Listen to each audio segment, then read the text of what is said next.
L'ingénieur allemand avait à peine vu Eloa Saint-Ange entrer dans la salle des machines qu'il s'emportait déjà devant tout le monde. « Vous, avec cette vieille boîte, ne vous approchez même pas du compresseur, mademoiselle. Vous allez casser ce qui est déjà défectueux. » Les opérateurs rient à voix basse. Le propriétaire de l'usine détourne le regard, gêné. Eloa serre sa boîte à outils avec force, la seule chose qu'elle ait héritée de son grand-père, tout en fixant le monstre métallique que personne n'a pu réparer depuis 8 mois.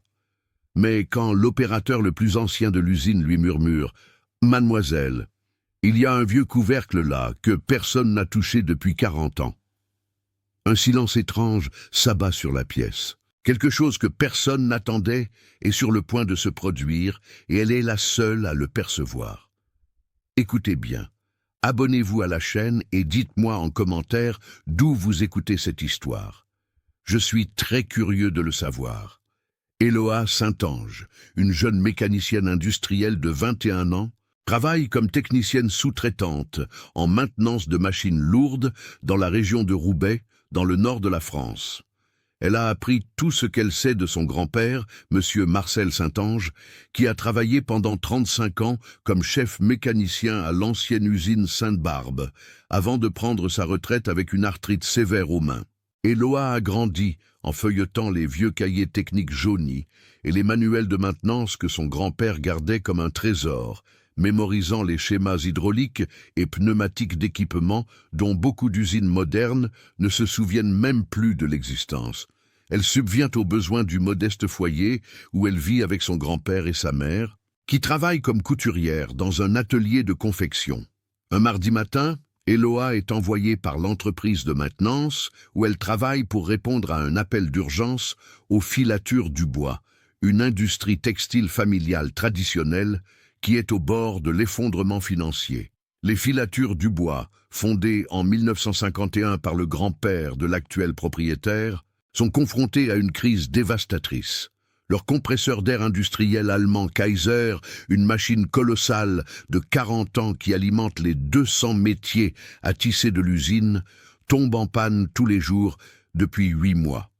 Gérard Dubois, 52 ans, troisième génération de la famille à la tête de l'entreprise, est désespéré. Il a investi 480 000 € dans des conseils spécialisés.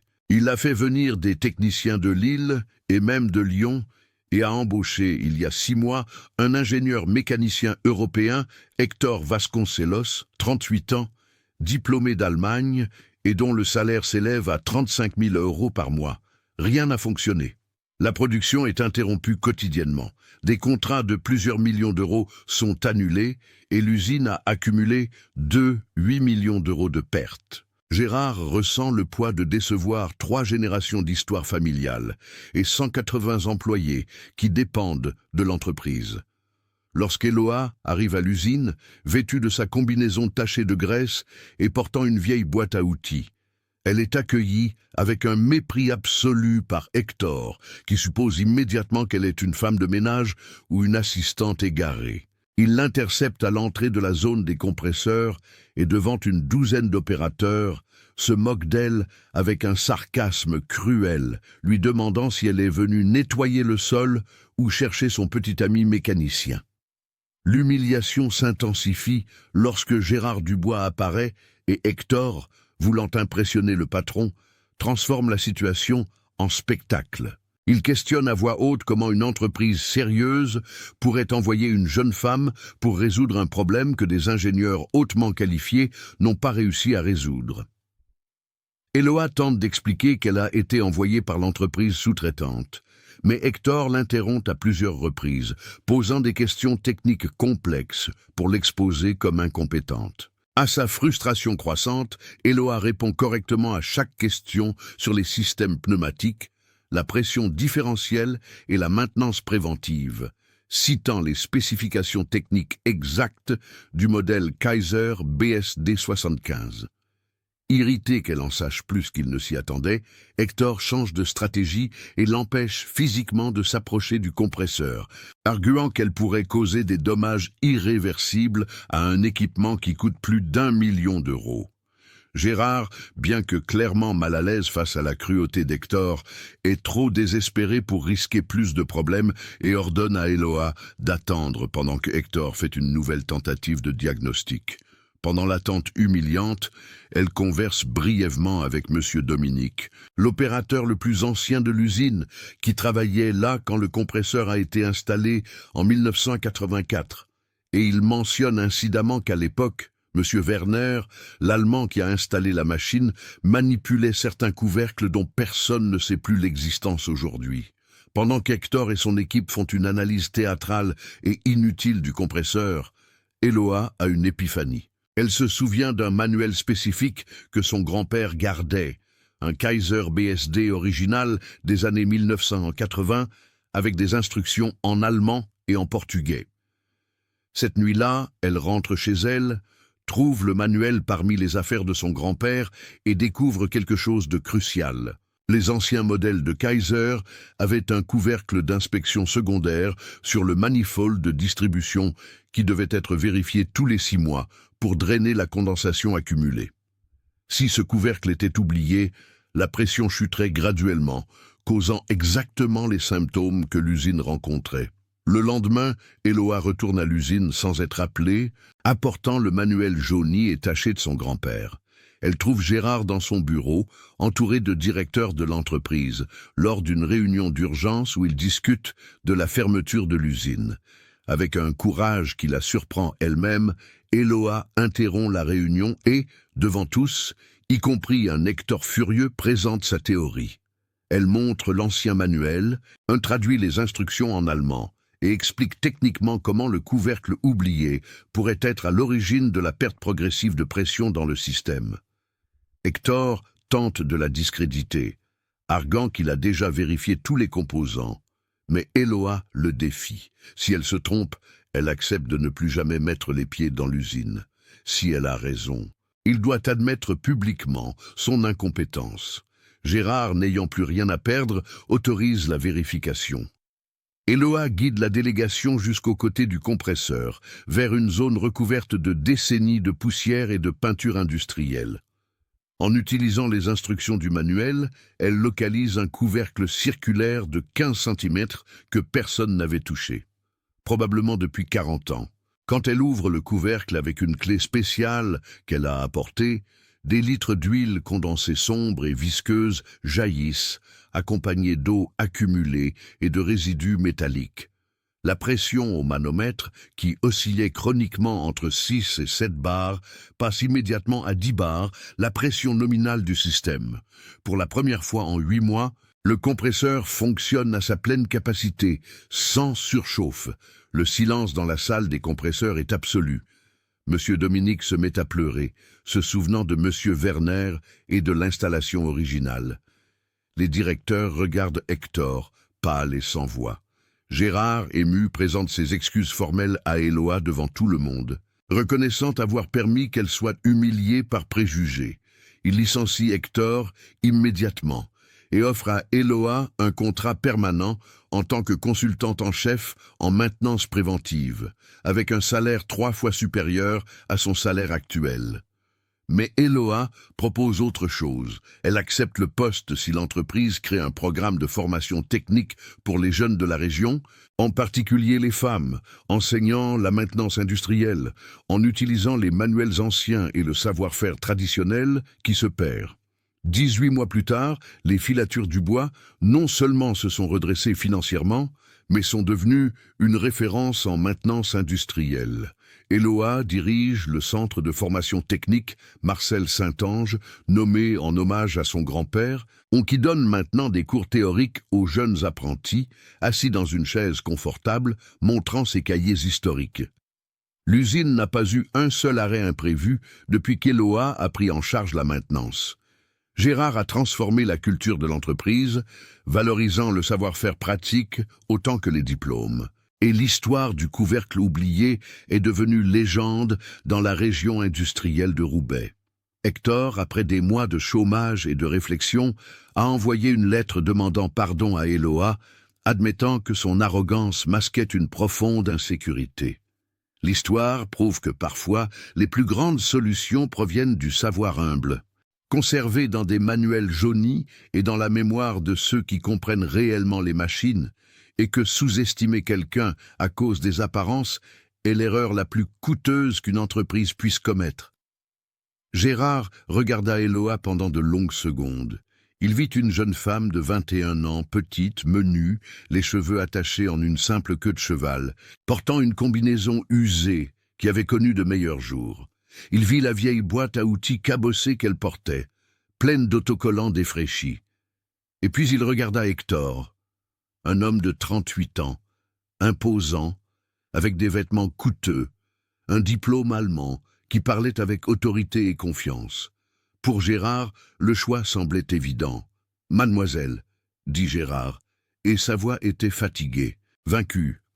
« Je vous remercie d'être venu, mais écoutez, ce n'est rien de personnel, c'est que nous sommes dans une situation très délicate ici. Nous avons déjà perdu près de 3 millions d'euros. Ce compresseur est le cœur de toute l'usine. Je ne peux pas me permettre de prendre de risques. » Il fit une pause, et Eloa vit qu'il était sincère. Mais cela ne rendait pas ses mots moins douloureux. L'ingénieur Hector travaille sur le problème depuis des mois. Il connaît cet équipement comme personne. Je pense qu'il vaut mieux que vous attendiez pendant qu'il fait une autre vérification. Qui sait, plus tard, si nous avons besoin d'un second avis. La phrase resta en suspens et tout le monde comprit le message. Elle n'était pas la bienvenue, ce n'était qu'une formalité. Quelqu'un que l'entreprise sous-traitante avait envoyé parce qu'elle avait une obligation contractuelle, mais que personne ne prenait au sérieux. Eloa sentit ses jambes flageoler, mais ne laissa rien paraître. Elle se contenta de hocher la tête, la gorge trop serrée pour parler, et recula de quelques pas. Hector, quant à lui, était radieux.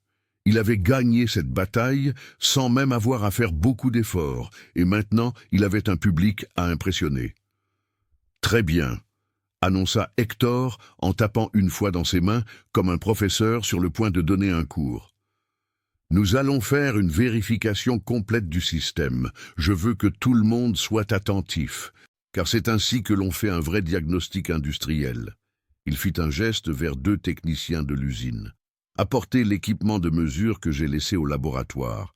Nous allons vérifier la pression différentielle, la température de fonctionnement, le débit volumétrique. » Pendant qu'Hector orchestrait ce show technique, Eloa resta adossée à un mur, tenant sa boîte à outils, se sentant de plus en plus insignifiante à chaque minute qui passait. Les opérateurs de l'usine la regardaient de temps en temps, certains avec pitié, d'autres avec curiosité, mais personne ne disait rien. Leur silence était complice. Et vous savez ce qui fait le plus mal ? Ce n'est pas la personne qui vous humilie directement, c'est la foule qui observe et ne fait rien. C'est alors qu'un homme d'environ 65 ans, mince et courbé, s'approcha d'elle. Il boitait légèrement de la jambe gauche et avait les mains calleuses de décennies de travail manuel. C'était Monsieur Dominique, l'opérateur le plus ancien des filatures du bois. Il travaillait là depuis 1979. Il avait vu l'usine à son âge d'or. Il avait connu 3 générations de la famille Dubois. « Ne fais pas attention à ces hommes, ma petite, » dit Monsieur Dominique à voix basse, pour qu'elle seule l'entende. « J'ai vu beaucoup de techniciens bardés de diplômes qui ne résolvaient rien. Un diplôme n'apprend pas à ressentir la machine, à comprendre ce qu'elle demande. » Il regarda en direction du compresseur géant, ce monstre métallique allemand qui dominait la pièce. « Ce compresseur-là, mon Dieu, ma petite, j'étais ici quand ils l'ont installé en 1984. C'est Monsieur Werner qui l'a ramené d'Allemagne. Un ingénieur allemand, petit, un peu rond, qui parlait un français un peu haché, mais qui comprenait les machines à merveille. » Eloa regarda le compresseur, puis Monsieur Dominique, lui prêtant vraiment attention pour la première fois depuis son arrivée. « Monsieur Werner, » continua Dominique, les yeux perdus dans des souvenirs d'il y a 40 ans.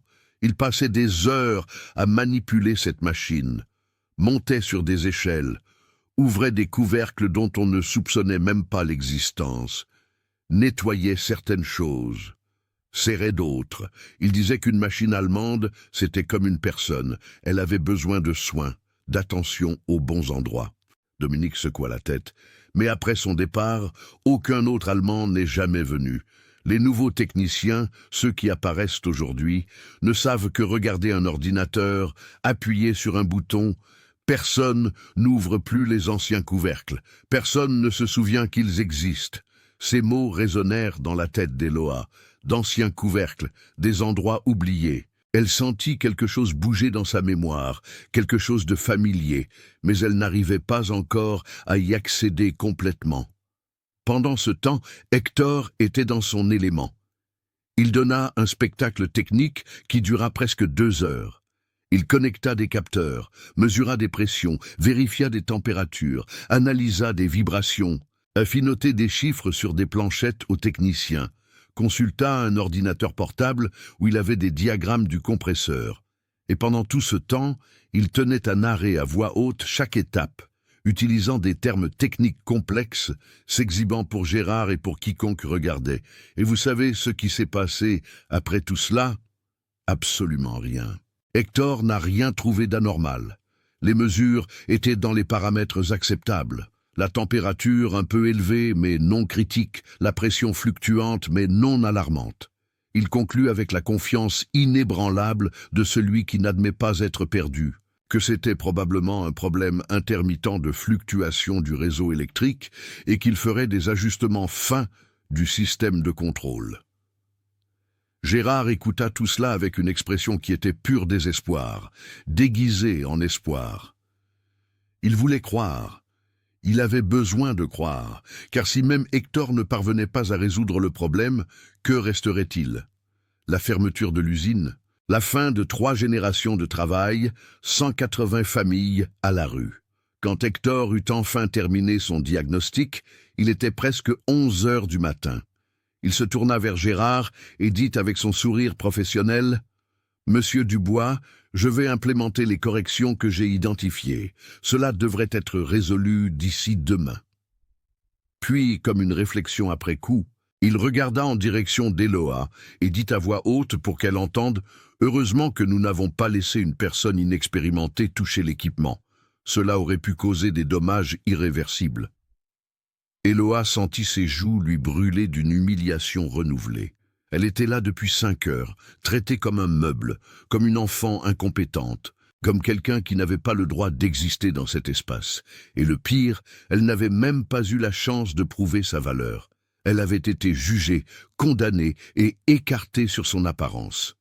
Quand elle sortit enfin de l'usine, le soleil était haut et cruel.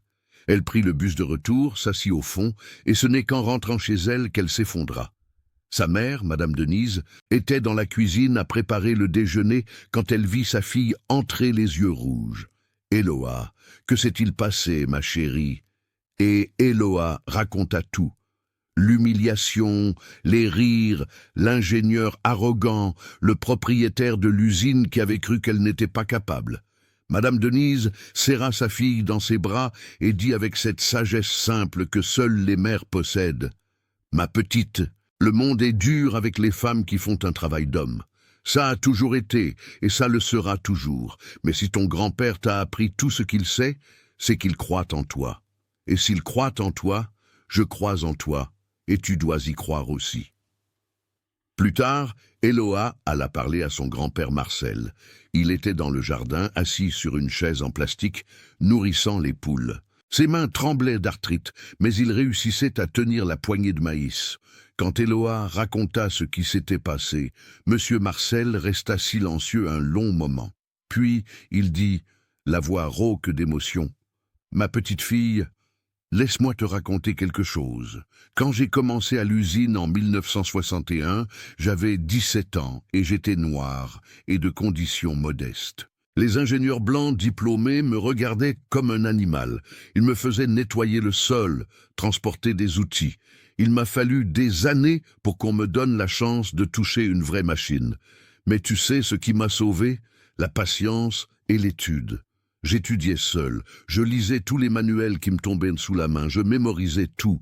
Et puis, quand l'opportunité est apparue, j'étais prêt. » Il regarda sa petite fille avec ses yeux profonds, remplis de vie vécue. « Ton opportunité viendra, Eloa, et quand elle viendra, tu seras prête. » Cette nuit-là, Eloa ne parvenait pas à dormir. Elle pensait au compresseur, aux mots de M. Dominique sur les anciens couvercles, à l'obsession de l'Allemand Werner pour les endroits oubliés. Et soudain, comme un éclair, elle se souvint de quelque chose. Elle sauta du lit, alla dans la petite chambre de son grand-père, qui ronflait fort, et commença à chercher dans les vieilles boîtes qu'il gardait sous le lit. Des boîtes remplies de cahiers, de manuels, de schémas techniques de décennies auparavant. Et puis elle trouva un manuel ancien, avec une couverture bleue décolorée, écrit en allemand et en portugais. Le titre disait « Kaiser BSD 75, manuel de maintenance préventive, édition 1982 ». Le papier était jauni, taché d'huile et de graisse, avec des annotations manuscrites dans les marges. Ce manuel avait été celui de M. Marcel, qui avait travaillé avec des compresseurs similaires à l'usine.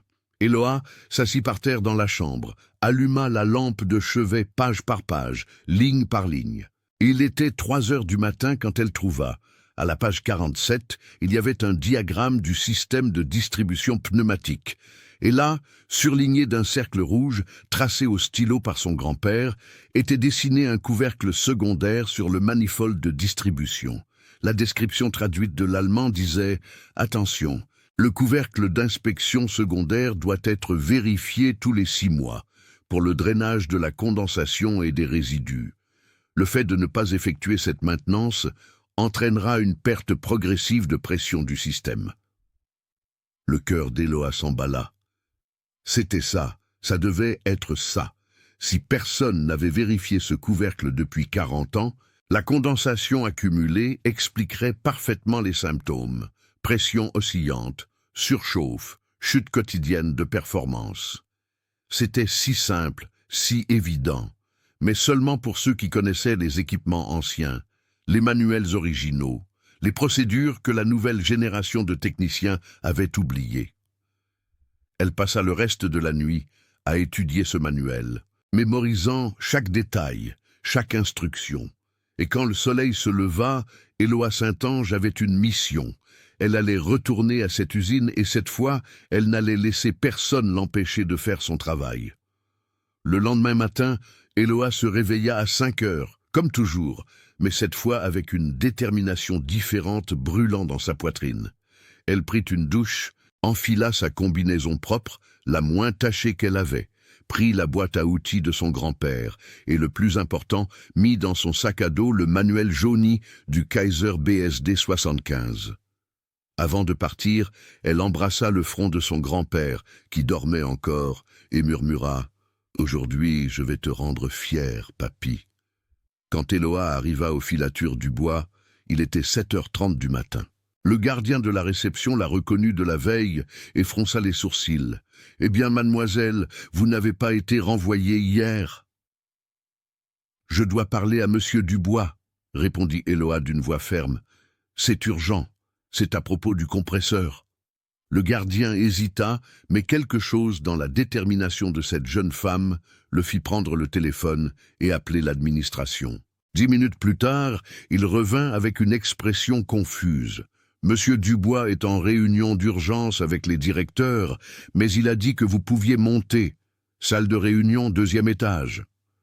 Le cœur d'Eloa battait si fort qu'elle entendait son pouls dans ses oreilles. Elle monta les escaliers. L'ascenseur était en panne, un autre symbole des problèmes de l'usine, et arriva à une porte en verre dépolie avec la plaque « Salle de réunion ». À travers le verre, elle vit les silhouettes de plusieurs personnes assises autour d'une table. Elle respira profondément 3 fois, comme son grand-père lui avait appris quand elle était enfant et avait peur de quelque chose. « Respire, ma petite fille. » 3 fois profondément. Alors la peur s'en ira et le courage restera. Eloa frappa à la porte. Un silence s'abattit à l'intérieur. Puis une voix fatiguée dit « Entrez !» Quand elle ouvrit la porte, la scène qu'elle découvrit était déchirante. Gérard Dubois était assis au bout de la table et vous n'aviez jamais vu un homme aussi abattu. Il avait des cernes profonds, la barbe de 3 jours, la cravate desserrée. Autour de la table se trouvaient 5 autres personnes. 3 hommes plus âgés qui semblaient être des directeurs. Une femme en tailleur qu'Eloa découvrit plus tard être l'avocate de l'entreprise. Et bien sûr, Hector Vasconcelos, avec sa posture droite et son expression supérieure. Sur la table, éparpillée, il y avait des documents, des feuilles de calcul, des graphiques, et sur le tableau blanc au mur, quelqu'un avait écrit des chiffres en rouge. Pertes accumulées, 2 847 000 €. Contrats annulés, 7. Prévision de fermeture, 60 jours. Quand tous virent Eloa debout à la porte, avec sa combinaison et son sac à dos, la réaction fut un choc. Hector fut le premier à réagir et, comme vous pouvez l'imaginer, ce ne fut pas avec gentillesse. Mais quoi? Il se leva de sa chaise indigné. « Monsieur Dubois, que fait cette personne ici, lors d'une réunion privée du conseil d'administration ?» Gérard regarda Eloa, complètement perdu. « Mademoiselle Eloa, n'est-ce pas? Écoutez, comme vous pouvez le voir, nous sommes dans une situation très délicate ici. Ce n'est pas le moment. » « Monsieur Dubois !» Eloa l'interrompit, et sa voix sortit plus forte et plus ferme qu'elle ne s'y attendait. « S'il vous plaît, donnez-moi juste 5 minutes, juste 5 minutes de votre temps. Je sais ce qui ne va pas avec le compresseur. » Le silence qui s'abattit dans la pièce fut absolu. L'un des directeurs les plus âgés, un homme aux cheveux blancs, laissa échapper un rire sec et sans humour. « Mon Dieu, Gérard, où en sommes-nous? N'importe qui se présente ici et prétend résoudre notre problème. » Hector saisit l'occasion et explosa pratiquement. « C'est absurde, monsieur Dubois. Je ne peux pas croire que nous perdons notre temps avec ça. » Il désigna Eloa du doigt avec mépris. « J'ai vérifié ce compresseur complètement hier. J'ai fait toutes les mesures possibles et maintenant cette jeune fille apparaît ici disant qu'elle en sait plus que moi. » Il rit, mais c'était un rire amer, offensé. Franchement, c'est une insulte à ma formation, à mon expérience, à mon travail. Mais Eloa ne recula pas. Elle fit un pas en avant, sortit le vieux manuel de son sac à dos et le posa sur la table, juste devant Gérard. Le manuel tomba avec un bruit sourd, soulevant un petit nuage de poussière. Tous regardèrent ce livre usé, jauni, taché d'huile. « Ceci, » dit Eloa, la voix tremblante mais déterminée, « est le manuel original du Kaiser BSD 75, édition de 1982. Mon grand-père l'a gardé pendant 40 ans. Il a travaillé avec des compresseurs identiques à celui-ci à l'usine Sainte-Barbe. » Elle ouvrit le manuel à la page qu'elle avait marquée avec un morceau de papier. Ici, à la page 47, il y a une instruction de maintenance que, je parie, aucun technicien moderne ne connaît. C'est à propos d'un couvercle d'inspection secondaire sur le manifold de distribution. Ce couvercle doit être vérifié tous les 6 mois pour le drainage de la condensation. Si on l'oublie, cela est ridicule. Hector l'interrompit, rouge de colère. « Je connais ce compresseur de fond en comble. Il n'existe aucun couvercle secondaire oublié. C'est... » Laissez-la finir. La voix vint de l'avocate, une femme d'environ 45 ans, nommée Maître Béatrice, qui était restée silencieuse jusqu'alors. Elle regarda Eloa avec une expression différente, non de pitié, non de dédain, mais de curiosité sincère. « Continuez, Eloa. Terminez votre raisonnement. » Eloa regarda Maître Béatrice avec gratitude et continua, lisant maintenant directement du manuel, traduisant les passages en allemand. « Si la maintenance de ce couvercle est négligée, il y aura une accumulation progressive d'huile condensée, d'eau et de résidus métalliques dans la chambre de distribution. Cela entraînera une perte progressive de pression du système, une surchauffe du compresseur et des pannes intermittentes qui s'intensifieront avec le temps. » Elle leva les yeux vers Gérard. « Ce sont exactement les symptômes que vous avez depuis 8 mois, n'est-ce pas ?» Gérard se pencha en avant pour la première fois, montrant un réel intérêt. « Et où se trouve ce couvercle? Pourquoi aucun technicien ne l'a-t-il trouvé jusqu'à présent ?» Eloa expliqua. « Il se trouve sur le côté du compresseur, recouvert de décennies de poussière et de peinture industrielle. Les techniciens modernes ne regardent que les points évidents. panneaux de contrôle, filtres principaux, vannes de sécurité. Ce couvercle est d'une ancienne génération d'équipements. Les nouveaux manuels ne le mentionnent même plus. Hector cria pratiquement « C'est absurde, c'est impossible.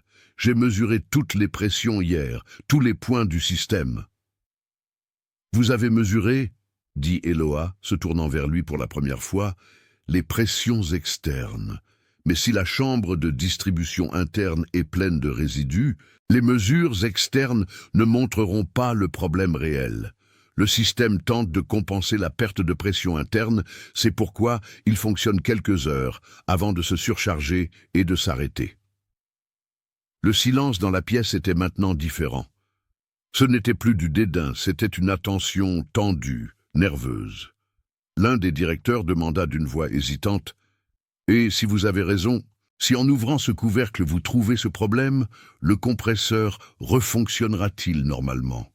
« Oui, » répondit Eloa sans hésiter.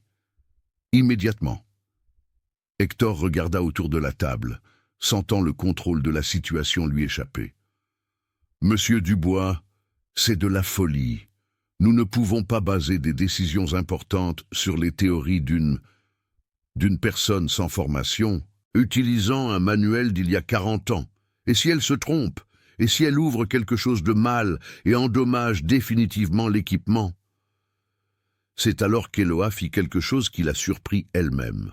Elle regarda directement Hector et dit, d'une voix calme mais tranchante, « Je vous propose un marché, ingénieur Hector. Si je me trompe, si en ouvrant ce couvercle je ne trouve pas exactement ce que j'ai dit, je ne mettrai plus jamais les pieds dans cette usine. Je ne travaillerai plus jamais dans la maintenance industrielle. Je renonce à ma carrière. » Elle fit une pause et son regard était d'acier. « Mais si j'ai raison, vous admettez devant tout le monde ici que vous vous êtes trompé, que vous m'avez jugé sur mon apparence, que votre fierté et votre arrogance vous ont aveuglé face à la solution la plus simple. » Pouvez-vous imaginer la tension dans cette pièce? C'était comme si l'air était devenu lourd, dense. Hector était blanc comme un linge, les mains tremblantes, incapable de parler, prise entre l'humiliation de refuser le défi et la terreur de l'accepter. Gérard regardait l'un et l'autre, le désespoir et l'espoir luttant sur son visage. « S'il vous plaît, dit Gérard, et sa voix se brisa un peu, « s'il vous plaît, pour l'amour de Dieu, cette usine est tout ce que j'ai, c'est tout ce que 3 générations de ma famille ont construit. S'il y a une chance, même petite. » Il regarda Eloa, et pour la première fois, elle vit du respect dans ce regard. « Mademoiselle, vous semblez sûre de ce que vous dites. Je vais vous faire confiance. Allons au compresseur. » Hector tenta de protester une fois de plus, mais maître Béatrice le coupa. « Ça suffit, Hector. Soit vous acceptez son défi, soit vous vous taisez. » Et ainsi, toute cette délégation, Gérard, les 3 directeurs, maître Béatrice, Hector et Eloa, descendit à la salle des compresseurs. La nouvelle se répandit dans l'usine en quelques minutes, et quand ils arrivèrent là, il y avait déjà une vingtaine de personnes rassemblées. Opérateurs, techniciens, superviseurs. Monsieur Dominique était là aussi, les yeux écarquillés d'attente. Eloa s'approcha du compresseur géant, ce monstre métallique allemand qui dominait la pièce. Elle marcha lentement autour de lui, vérifiant le manuel jusqu'à s'arrêter sur le côté droit, dans une zone recouverte de couches de peinture industrielle bleue, de poussière de décennies et de graisse durcie. Là, presque invisible, il y avait une protubérance circulaire d'environ 15 cm de diamètre. « C'est ici, » dit-elle d'une voix ferme. Elle ouvrit sa boîte à outils, cette vieille boîte cabossée qu'Hector avait ridiculisée, et en sortit une clé spéciale, un vieil outil que son grand-père utilisait. Elle nettoya la zone avec un chiffon, révélant un couvercle circulaire avec 6 vis hexagonales. « Monsieur Dubois, » dit Eloa le regardant. « Je vais ouvrir ça maintenant. Si je me trompe, vous pouvez me poursuivre, mais si j'ai raison... » Elle n'eut pas besoin de terminer la phrase. Gérard se contenta de hocher la tête, trop tendu pour parler. Eloa commença à desserrer les vis. Elles étaient grippées par des décennies d'oxydation et elle dut utiliser toute sa force. Une par une, les vis cédèrent. Quand elle desserra la dernière, elle tint le couvercle à 2 mains et regarda la foule silencieuse derrière elle. « Reculez un peu, dit-elle, du liquide va s'échapper. » Et puis elle tira le couvercle. Mes amis, ce qui se passa ensuite fut quelque chose que personne là-bas n'oublierait jamais. Un jet d'huile condensée noire, visqueuse, malodorante, commença à jaillir de l'ouverture. Des litres et des litres de liquide sombre mélangés à de l'eau sale et des résidus métalliques. La puanteur était horrible, huile brûlée et métal oxydé. Le liquide forma une flaque sur le sol, s'écoulant vers les siphons industriels. Eloa tint le couvercle à l'écart, laissant toute cette saleté s'écouler. Et puis, alors se produisit le manomètre principal du compresseur, celui qui indiquait la pression du système, et qui depuis des mois oscillait entre 6 et 7 bars, commença à monter. 7 bars, 7, 5, 8, 5, 9, et finalement se stabilisa à 10 bars, la pression nominale du système. Le compresseur, qui normalement travaillait en faisant un bruit forcé et irrégulier, ronronnait soudainement, doux et constant. La température, qui montait toujours dangereusement, commença à baisser. Le silence dans la pièce était sépulcral. Personne ne bougeait, personne ne respirait. Tous regardaient ce manomètre comme si c'était un miracle. Et puis, M. Dominique commença à pleurer. Des larmes coulaient sur le visage ridé de ce vieil ouvrier, tandis qu'il regardait la machine, fonctionnant parfaitement pour la première fois en des mois. « Monsieur Werner, murmura-t-il, la voix étranglée, vous aviez raison, les vieux couvercles, les couvercles oubliés. » L'un des directeurs laissa échapper un rire de pur soulagement et d'incrédulité. « Mon Dieu, bon sang de bonsoir, elle a réussi. La jeune femme a réussi. Écrivez respect si vous croyez que le talent n'a ni genre ni apparence. » Et tous les regards se tournèrent vers Hector Vasconcelos. Et vous savez ce qu'ils virent? Un homme complètement anéanti. Il était blanc comme un linge, les mains tremblantes, incapable de parler, parce qu'à ce moment-là, devant tous ces ouvriers, techniciens, directeurs, son patron, il avait été exposé. Toute son arrogance, toute sa fierté, tout son mépris pour cette jeune femme, tout cela avait été révélé pour ce que c'était réellement, de l'ignorance déguisée en supériorité. Mes chers amis, laissez-moi maintenant vous raconter la fin de cette histoire, car il ne sert à rien d'avoir justice et reconnaissance si les choses ne changent pas vraiment, si elles ne laissent pas un héritage durable et transformateur. Et c'est exactement ce qui s'est passé. 2 ans après ce jour historique dans la salle des compresseurs, les filatures du bois étaient complètement transformées. L'usine non seulement s'était redressée financièrement, mais était devenue la plus rentable de la région. Vous savez pourquoi? Parce que depuis qu'Eloa a pris en charge la maintenance, il n'y a pas eu un seul arrêt imprévu, aucun. Les métiers à tisser fonctionnaient sans interruption. Les contrats sont revenus. De nouveaux clients sont apparus. La réputation de l'entreprise fut restaurée et dépassa même les temps glorieux du grand-père de Gérard. Mais le plus beau, ce qui me touche vraiment, c'est ce qui s'est passé dans l'entrepôt à côté de l'usine. Gérard tint sa promesse et fit plus encore que ce qu'il avait promis. Il rénova un entrepôt entier, l'équipa de machines anciennes restaurées, acheta des outils, installa des établis, créa des salles de classe et là naquit le centre de formation technique Marcel Saint-Ange. Monsieur Marcel, ce vieil homme aux mains tremblantes qui ne pouvait plus tenir une clé à molette, trouva un nouveau but dans les dernières années de sa vie. Tous les jours, du lundi au vendredi, il arrivait à 8 heures du matin. Il était accueilli avec respect et affection par les élèves. Il s'asseyait dans une chaise confortable devant la salle et donnait des cours. Des cours sur les systèmes hydrauliques et pneumatiques, sur la façon de lire les anciens diagrammes, sur la philosophie de maintenance préventive qu'il avait apprise en 40 ans de profession. Ses cahiers jaunis, ceux qu'Eloa feuilletait depuis son enfance, étaient maintenant étudiés par des dizaines de jeunes. Il avait 15 élèves dans la première promotion, 40 dans la deuxième, 80 jeunes étaient sur liste d'attente pour la troisième. Et vous savez ce qui était le plus beau?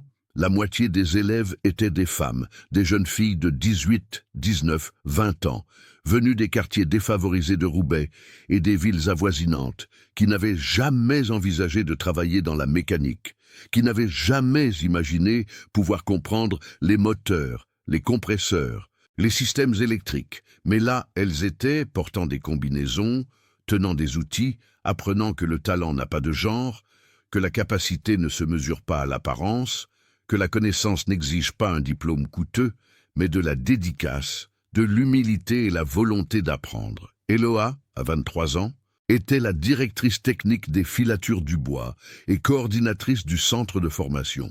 Elle gagnait maintenant 15 000 € par mois. Gérard avait augmenté son salaire 2 fois en reconnaissance de son travail exceptionnel. Mais l'argent, aussi important fut-il pour aider sa mère et prendre soin de son grand-père, n'était pas ce qui importait le plus pour Eloa. Ce qui importait, c'étaient les jeunes femmes qui venaient la remercier, pleurant d'avoir décroché leur premier emploi. Les jeunes hommes qui embrassaient M. Marcel, l'appelant maître, les entreprises de la région qui appelaient pour demander des recommandations de techniciens formés par le centre. Madame Denise put enfin quitter l'atelier de confection où elle travaillait. Elle aidait maintenant au centre, s'occupant de la partie administrative, préparant le café pour les élèves, écoutant leurs histoires. Elle voyait sa fille tous les jours enseigner, diriger, transformer des vies, et son cœur débordait de fierté. L'histoire d'Eloa et du couvercle oublié se répandit dans la région industrielle de Roubaix, de Lille et de tout le nord de la France. Gérard la racontait à quiconque voulait l'entendre. Il changea complètement la culture de l'entreprise. Désormais, il valorisait le savoir-faire pratique autant que les diplômes. Il embauchait pour la compétence et non pour l'apparence. Il créa un environnement où le respect était la loi. Et Hector, ah, mes amis, même Hector a sa place dans cette histoire. Après des mois au chômage, des mois à souffrir de sa réputation détruite, des mois à affronter la honte de ce qu'il avait fait, il eut finalement le courage de faire quelque chose. Un jeudi après-midi, il apparut à la réception des filatures du bois, demanda à parler à Eloa. Elle aurait pu refuser, elle en avait tout le droit, mais elle accepta. Hector entra dans cette salle des compresseurs où tout s'était passé et il était différent, plus maigre, les cheveux grisonnants qu'il n'avait pas 2 ans auparavant, les yeux profonds. Il tenait une lettre manuscrite, les mains tremblantes. « Eloa », dit-il, la voix rauque. « J'ai écrit cela 50 fois avant de réussir à mettre sur papier ce que je ressens vraiment. Je sais que je n'ai pas le droit de demander pardon. Je sais que ce que j'ai fait était impardonnable. Je t'ai humilié, je t'ai manqué de respect, j'ai tenté de détruire ta chance par pure fierté. » Il lui tendit la lettre. « J'ai passé 2 ans à réfléchir. J'ai suivi une thérapie. J'ai compris que mon arrogance cachait une profonde insécurité. J'avais tellement peur de ne pas être assez bon que j'attaquais quiconque menaçait mon illusion de supériorité. » Eloa prit la lettre, la lut en silence. C'était 3 pages d'excuses sincères, de reconnaissance des erreurs, de gratitude pour la leçon qu'elle lui avait donnée sans le vouloir. « J'accepte vos excuses, » dit Eloa finalement, « non pas parce que vous le méritez, mais parce que je ne veux pas porter de colère dans mon cœur. Mais Hector, j'ai besoin que vous compreniez une chose. Vous ne me devez rien. Vous le devez aux prochaines personnes que vous rencontrerez.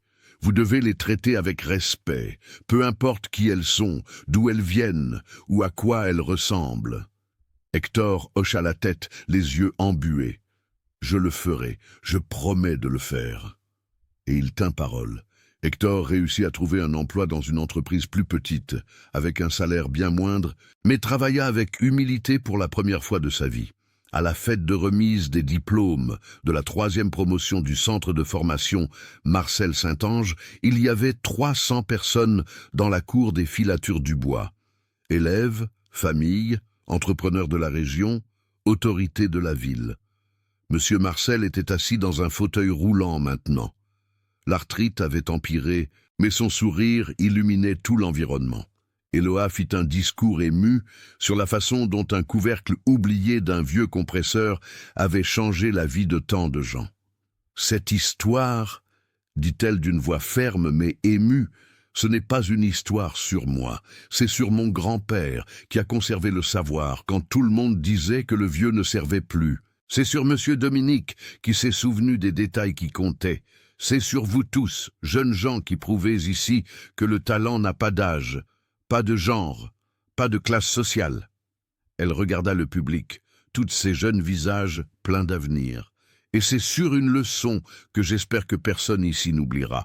Ne jugez jamais une personne sur son apparence, car la solution la plus importante, le savoir le plus précieux, peut se trouver chez la personne la plus improbable. » La foule explosa en applaudissements, et M. Marcel pleurait de joie, car il avait vécu assez longtemps pour voir son savoir ne pas mourir, mais fleurir chez des dizaines de jeunes qui le feraient perdurer. Et c'est ainsi, mes chers amis, que se termine cette histoire. Une histoire sur une jeune femme qui fut humiliée, mais qui n'abandonna pas. Sur un grand-père qui a gardé un trésor dans de vieux cahiers. Sur un couvercle oublié qui a enseigné que parfois les plus grandes solutions viennent des endroits les plus improbables. Et sur le fait que le respect, l'humilité et la reconnaissance de la valeur humaine sont plus importants que n'importe quel diplôme, n'importe quel titre, n'importe quoi.